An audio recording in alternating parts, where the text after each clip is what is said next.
Né le 23 août 1952 à Palaiokastritsa, une station balnéaire de l'île de Corfou, en Grèce, Viki Leandros, de son vrai nom Vassiliki Papatanasiou, est l'une des chanteuses grecques les plus célèbres au monde, avec une carrière s'étendant sur plus de 6 décennies.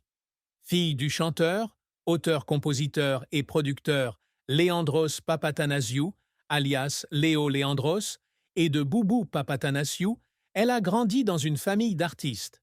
Elle a été mariée à l'homme d'affaires grec Ivan Zisiadis de 1982 à 1986 et a eu un fils, Leandros Zisiadis. Elle a ensuite été mariée au baron Enno von Ruffing de 1986 à 2005, avec qui elle a eu 2 filles, Maximiliane Milana von Ruffin et Alessandra Sandra von Ruffin.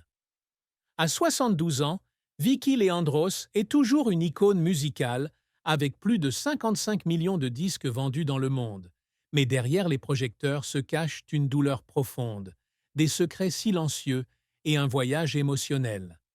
La plus grande tristesse dans la vie de Viki Leandros fut l'enlèvement de son fils Leandros Zisiadis par son ex-mari Ivan Zisiadis en 1983, un événement qui la plongea dans le désespoir et laissa une cicatrice qui ne guérit jamais.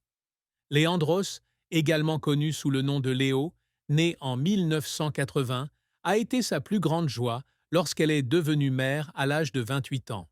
Cependant, son mariage avec Ivan, un homme d'affaires grec, s'est rapidement effondré en raison de différences irréconciliables. Lorsqu'ils ont divorcé en 1983, Ivan, n'acceptant pas la décision du tribunal, a emmené Léo, alors âgé de 4 ans, en Grèce sans le consentement de Viki. Pendant 7 semaines, elle a vécu dans la peur et la douleur, ne sachant pas où était son fils, ni s'il était en sécurité.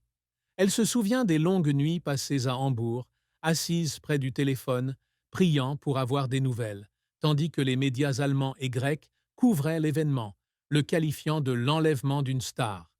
Elle a engagé des avocats, s'est envolée pour Athènes pour comparaître devant le tribunal et a même supplié Ivan par des appels téléphoniques larmoyants, mais il a refusé de lui rendre l'enfant.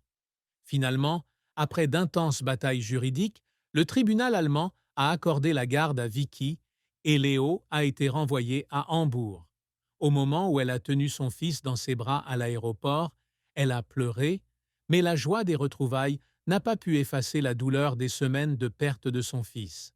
Ce furent les pires heures, les pires jours et les pires semaines de ma vie, a-t-elle confié au Liebenswert Magazin en 2017. C'était comme un coup de couteau dans le cœur d'une mère. La peur de perdre Léo l'a changée à jamais, la rendant plus protectrice envers ses enfants et portant toujours une anxiété silencieuse. Chaque fois qu'elle regarde Léo, désormais adulte, elle ressent encore un peu de douleur, se souvenant de ces jours terribles.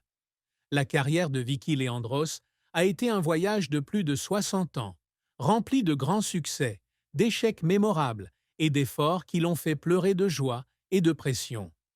Ayant grandi à Palaiokastritsa, elle a vécu avec sa grand-mère jusqu'à l'âge de 8 ans, lorsque son père Léo a déménagé en Allemagne pour poursuivre sa carrière. Après le divorce de ses parents en 1961, elle s'installe à Hambourg, vit avec son père et commence à étudier la guitare, le chant, le ballet et la musique vocale, montrant un talent précoce. En 1965, à l'âge de 13 ans, elle sort son premier single Messer, Gabel, Cher, Licht, un succès en Allemagne, marquant le début de sa carrière avec son père, comme producteur, manager et auteur-compositeur. En 1967, elle représente le Luxembourg au concours Eurovision de la chanson Avec l'amour est bleu, arrivant à la 4e place, mais la chanson devient un tube mondial, repris par de nombreux artistes.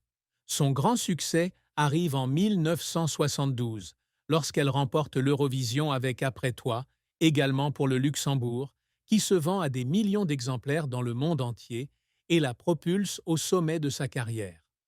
Au cours des années 1970, Elle domine les marchés de la musique en Europe, au Japon et en Amérique latine, avec des succès tels que Theo, Wir fahren nach Lodz, Ich liebe das Leben et Watashi no Sukina Chocolate au Japon. Elle a enregistré plus de 31 albums pour le marché japonais, 63 pour la Grèce et 46 pour le Benelux, avec plus de 55 millions de disques vendus, recevant plusieurs disques d'or et de platine. En plus du chant, elle s'est essayée à la politique, étant élue conseillère municipale du Pirée, en Grèce, en 2006 sur la liste PASOK et occupant le poste d'adjointe au maire chargée de la culture et du développement international. Elle a également joué dans des films tels que Bang Boom Bang et Sommer vorm Balkon et s'est produite sur scène à Herodes Atticus, au pied de l'Acropole, en 2003. Un événement avec 300 choristes et un orchestre de 70 musiciens, ce qui lui a valu le titre d'ambassadrice auprès de l'Église grecque orthodoxe et de l'ordre de Saint-Marc de première classe. Après une interruption de 9 ans pour élever ses enfants, elle revient sur scène en 1995 avec des albums à succès tels que Lieben und Leben et Je fühle, et la version allemande de My Heart Will Go On en 1998, Weil mein Herz dich nie mehr vergisst, qui arrive en tête des charts allemands. Elle continue de faire des tournées internationales, a sorti son dernier album Stronger en 2020 et se produit toujours à 72 ans, prouvant son attrait intemporel. Cependant, sa carrière n'a pas été sans échec. La tournée américaine de 1976 n'a pas eu le succès escompté, car elle n'a pas réussi à recréer son attrait européen, la décevant pour les efforts qu'elle avait investis. Son album Love's Alive de 1980, malgré la participation de stars tels que Johnny Hallyday et Demi Roussos, n'a pas réussi à bien se vendre, en partie parce qu'elle se concentrait sur la maternité. L'album espagnol de 1979, contenant les singles Oh mi mama et Tu me has hecho sentir, n'a connu qu'un succès modeste en raison de conflits avec CBS Records et de sa santé défaillante. Son rôle politique au Pirée a également pris fin prématurément en 2008, lorsqu'elle a réalisé qu'elle ne pouvait pas concilier musique et politique, ce qui l'a amenée à démissionner, décevant certains fans grecs. Les critiques des médias allemands, qui la qualifiaient de chanteuse du passé dans les années 90, ont également fait mal, surtout lorsqu'elle essayait de se réinventer. Un revers personnel est survenu lorsqu'elle s'est séparée du producteur Jack White en 1999 pour s'affirmer comme plus que la chanteuse Schlager, mais l'album Jetzt ne répondant pas aux attentes, ce qui l'amène à remettre en question sa direction artistique. Les moments qui font pleurer Vicky sont souvent associés à des étapes émotionnelles importantes. Lorsqu'elle remporte l'Eurovision en 1972, elle pleure sur scène à Édimbourg, se souvenant de son père Léo, qui a écrit « Après toi » et a toujours cru en son talent. En 1967, lorsque L'amour est bleu devient un tube mondial, elle est submergée par l'émotion dans le studio d'enregistrement de Hambourg, sentant que son rêve de devenir une chanteuse internationale est devenu réalité. Après son échec aux États-Unis en 1976, elle pleurait seule dans un hôtel de New York, se demandant si elle était suffisamment compétitive sur le marché mondial. Une autre fois, alors qu'elle se produisait à Herodes Atticus en 2003, elle n'a pas pu retenir ses larmes lorsque le public s'est levé et a applaudi, ressentant l'amour de sa patrie grecque. Ses efforts pour revenir sur scène en 1995, après avoir pris du temps pour s'occuper de ses enfants, l'ont également fait pleurer, alors qu'elle s'entraînait pendant des heures en studio pour retrouver sa forme. Sa persévérance à enregistrer en 8 langues, du japonais à l'espagnol, témoigne d'une artiste qui n'a jamais cessé de se battre, malgré son cœur marqué par la pression et les critiques. La vie de Vicky Leandros connaît une triste fin en 2025, lorsqu'elle annonce sa retraite complète après un grave problème de santé, marquant la fin d'une carrière glorieuse. Lors d'un concert à Hambourg, en février 2025, elle s'est soudainement effondrée sur scène alors qu'elle interprétait Ich liebe das Leben, choquant le public.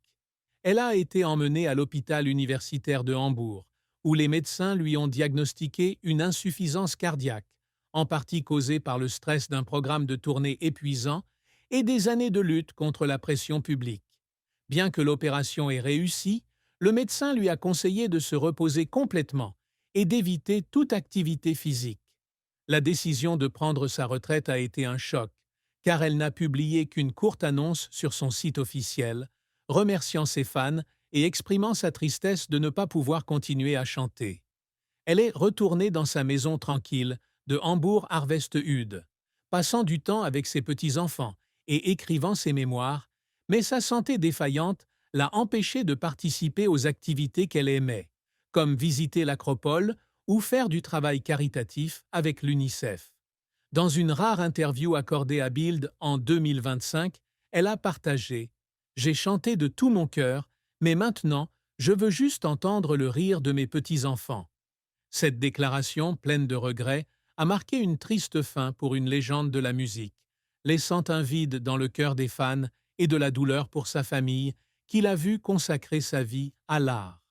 L'amour et le mariage de Vicky Leandros sont une partie importante mais difficile de sa vie, apportant à la fois joie et profonde tristesse. Elle a épousé une première fois Ivan Zisiadis en 1982, un homme d'affaires grec qu'elle a rencontré par l'intermédiaire d'un ami commun à Athènes. Cet amour s'est rapidement épanoui, et la naissance du fils Léo en 1980 a été le plus grand bonheur. Cependant, le mariage n'a duré que 4 ans